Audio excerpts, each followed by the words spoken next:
Hello बच्चों, class first. आज बच्चों हम लेसन 5 पढ़ेंगे हिंदी का। गुरु आखिर गुरु होता है। आइए मेरे साथ।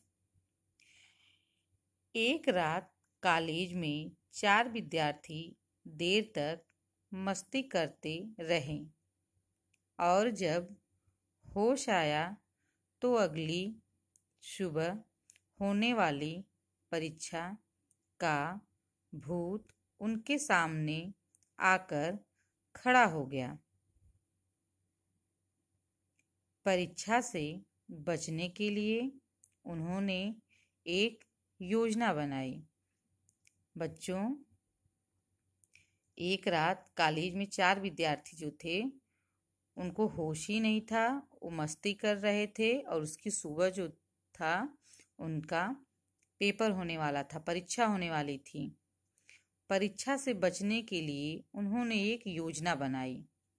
अब देखिए योजना क्या बनाई। मैकेनिकों जैसे गंदे और जो गाड़ी बनाते हैं ना, वैसे ही गंदे और फटे पुराने कपड़े पहनकर वे प्रिंसिपल साहब के सामने जा खड़े हुए और उन्हें अपनी दुर्दशा की जानकारी दी। उन्होंने प्रिंसिपल साहब को बताया कि कल रात वे चारों एक दोस्त की शादी में गए हुए थे। लौटने में गाड़ी का टायर पंचर हो गया।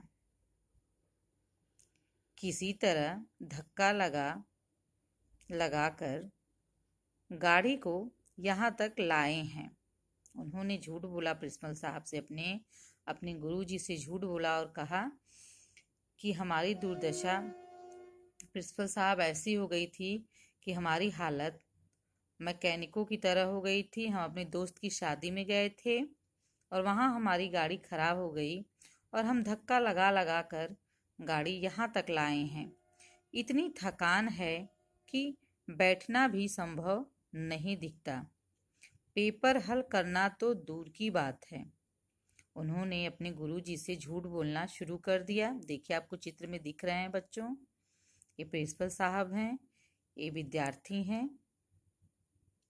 पेपर हल करना तो दूर की बात है। यदि प्रिंसिपल साहब उन चारों की परीक्षा आज की बजाय किसी और दिन ले लें तो बड़ी मेहरबानी होगी।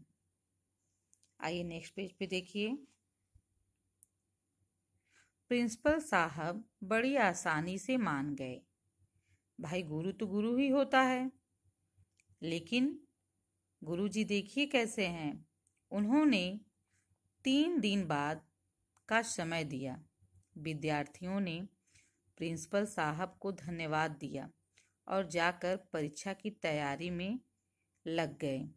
3 दिन बाद जब वे परीक्षा देने पहुंचे तो प्रिंसिपल साहब ने बताया कि यह विशेष परीक्षा केवल उन चारों के लिए ही आयोजित की गई है। चारों को अलग अलग कमरों में बैठना होगा। गुरुजी ने कहा, जो प्रिंसिपल साहब थे उन्होंने कहा कि मैंने परीक्षा जो है वो सिर्फ 4 विद्यार्थियों के लिए योजना बनाई है। आगे देखिए। और अलग अलग कमरों में ये परीक्षाएं आयोजित होगी और बैठना भी अलग अलग कमरों में ही है। एक साथ चारों विद्यार्थी बैठ के परीक्षा नहीं देंगे। चारों विद्यार्थी अपने अपने नियत कमरों में जाकर बैठ गए।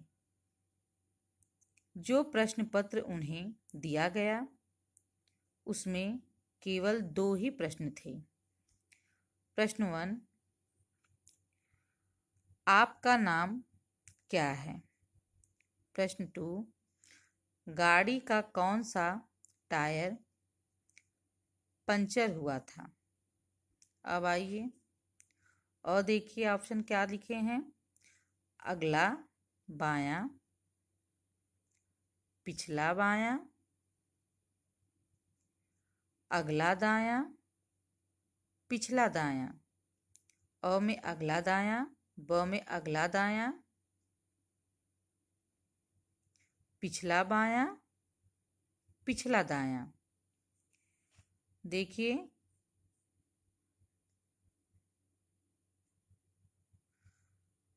दो अंक का है और 98, दोनों मिला के 100 नंबर का पेपर है। तो ये पेपर किसको करना था? उन चारों विद्यार्थियों को करना था। तो विद्यार्थियों को भी बच्चों ये आभास हो गया कि हमने जो गुरुजी से झूठ बोला है उसकी सज़ा हमको इस तरीके से मिली है, क्योंकि अपने गुरु से कभी भी झूठ नहीं बोलना चाहिए, न अपने मम्मी पापा से झूठ बोलना चाहिए। इसी का परिणाम है कि वो चारों अलग अलग कमरे में बैठ के परीक्षा दिए, और अब वो परीक्षा जो आपका लेसन था, इसी बात से आपको भी बच्चों कभी भी झूठ नहीं बोलना चाहिए। झूठ का परिणाम ऐसे ही होता है, जैसे कि क्वेश्चन में आप देख ही रहे हैं, आपका नाम क्या है। कभी एग्ज़ाम में ऐसे प्रश्न पूछे जाते हैं, लेकिन गुरुजी ने भी ऐसे प्रश्नों को रखा कि वो लोग अपनी सच्चाई खुद ब खुद गुरुजी के सामने बता दें।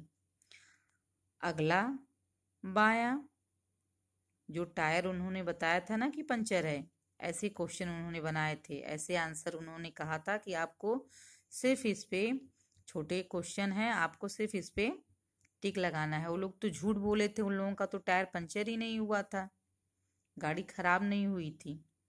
तो इसीलिए बच्चों अपने गुरुजी से कभी झूठ नहीं बोलना चाहिए। इस लेसन को पढ़ने के बाद हमको यही शिक्षा मिलती है। आज के लिए बच्चों बस इतना ही।